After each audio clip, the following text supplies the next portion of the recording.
ఓడలు బళ్ళు, బళ్ళు ఓడలు అవుతుంటాయని అంటారు. ఇక రాజకీయాల్లో అయితే ఇది అత్యంత సహజం. కాకపోతే అధికారం కోల్పోయిన తర్వాత కొన్ని పార్టీలు మరీ పతనావస్థకు పోతుంటాయి. ఇందులో భాగంగా అధికారంలోకి చేసిన శృతిమించిన పనుల ఫలితాలు బలంగా తిరిగి వచ్చేస్తుంటాయి. ఆ సంగతి అలా ఉంటే, ఒకప్పుడు భారీ వైభవం చూసిన టీడీపీ ఇప్పుడు రాజ్యసభలో ప్రాతినిధ్యం లేని పార్టీగా మిగిలిపోయింది. అవును, చంద్రబాబు ఆధీనంలో ఉన్న తెలుగుదేశం పార్టీకి ఘోర అవమానం సిద్ధంగా ఉంది. ఇందులో భాగంగా పెద్దల సభలో టీడీపీకి ఇక 0 నెంబరే మిగలనుంది. దీంతో ఇది ఆ పార్టీ చరిత్రలోని అతి ఘోరమైన అవమానంగా విశ్లేషిస్తున్నారు పరిశీలకులు. ఈ విషయంలో కనీసం ఒక్క స్థానమైనా దక్కించుకోవటానికి చంద్రబాబు ఏమాత్రం సాహసించే విషయంలో సిద్ధంగా లేరని అంటున్నారు. ఈ క్రమంలోనే ఈ దఫా రాజ్యసభకు పోటీ చేసే విషయంలో నో ఛాన్స్ అంటూ సీనియర్ల ముందే చేతులెత్తేశారు. నేటితో రాజ్యసభ అభ్యర్థుల నామినేషన్ల దాఖలకు చివరి గడువు కావటంతో దానికి ఒక్కరోజు ముందు చంద్రబాబు తన మనసులోని మాటను పార్టీ నేతలతో పంచుకున్నారు. ప్రస్తుతం ఉన్న పరిస్థితుల్లో రాజ్యసభకు అభ్యర్థిని నిలబెట్టి సాహసం చేయలేమని స్పష్టం చేశారు.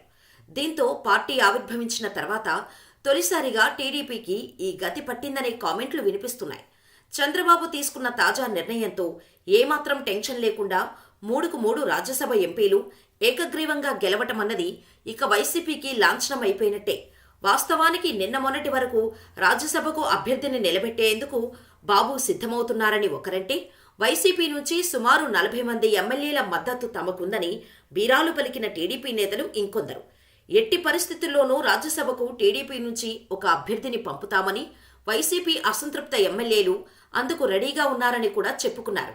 అయితే అది అంత ఈజీ కాదని చంద్రబాబు తొందరగానే తెలుసుకున్నారనే కామెంట్లు వినిపిస్తున్నాయి. ఏపీలో టీడీపీకి అధికారికంగా 23 మంది ఎమ్మెల్యేలు ఉన్న సంగతి తెలిసిందే. అందులో 4 వైసీపీకి దగ్గరయ్యారు.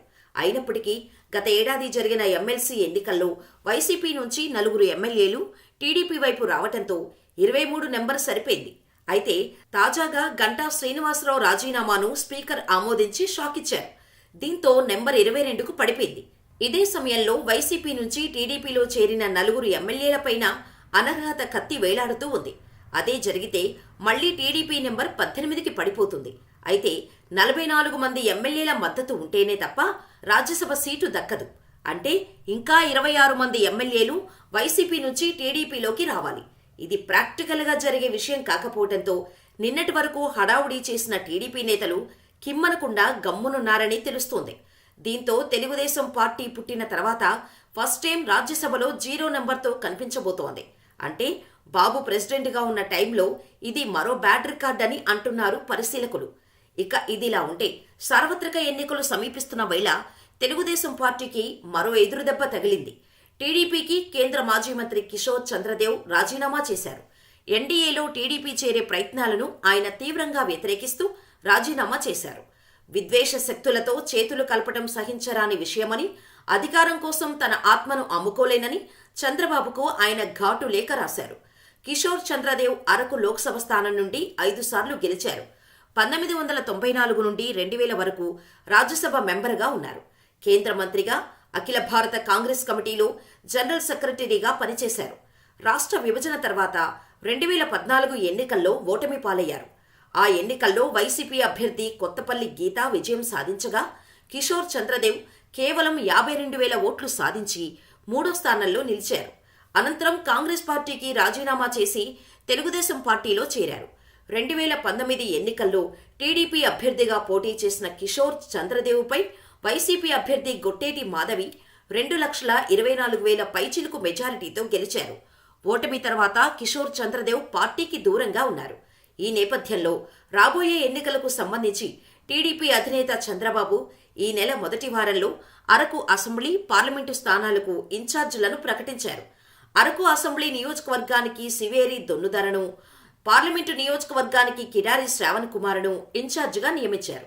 ఈ పరిణామంతో వచ్చే ఎన్నికల్లో టికెట్ ఇచ్చే అవకాశం లేదని టీడీపీపై తీవ్ర అసంతృప్తితో ఉన్నారు. ఇదే క్రమంలో చంద్రబాబు మరలా ఎన్డీఏతో కలవటానికి ప్రయత్నాలు ప్రారంభించడంతో టీడీపీకి రాజీనామా చేస్తూ నిర్ణయాన్ని వెలువరించారు.